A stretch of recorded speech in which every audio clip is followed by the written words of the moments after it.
So today I want to start with talking about some of the kind of broader obstacles to liking math to kind of better understand why so many of us may not.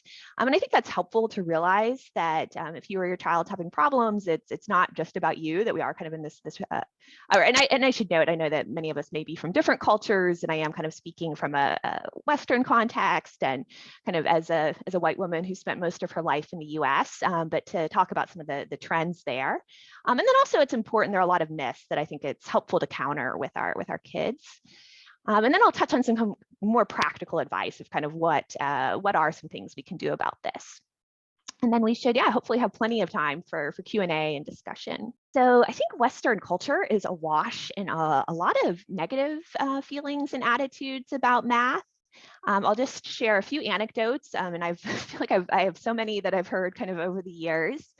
So going back, and I should share, I kind of lived in many places throughout the US. I grew up in Texas, and then I went to undergrad in Pennsylvania. I did my PhD in North Carolina. I moved back to Pennsylvania. I moved to California.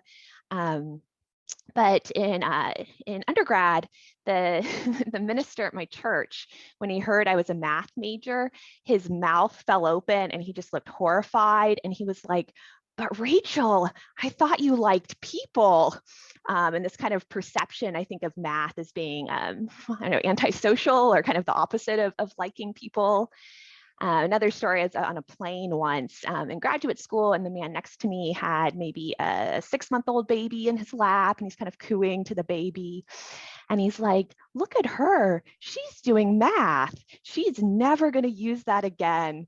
Kind of talking about me in third person, sitting directly next to me. And then another final anecdote in San Francisco, my partner and I were touring a private school that we were considering for our daughter. And the principal talked about she mentioned, like, this is the math curriculum the school uses. And she's like, "Oh, but my brain doesn't work that way. I don't understand any of that." And so this stereotype that I'll talk about, the idea that certain people's brains don't work the right way to do math. And so I think these messages can be very pervasive and come from a lot of different sources. And I kind of want to dig into some of those sources.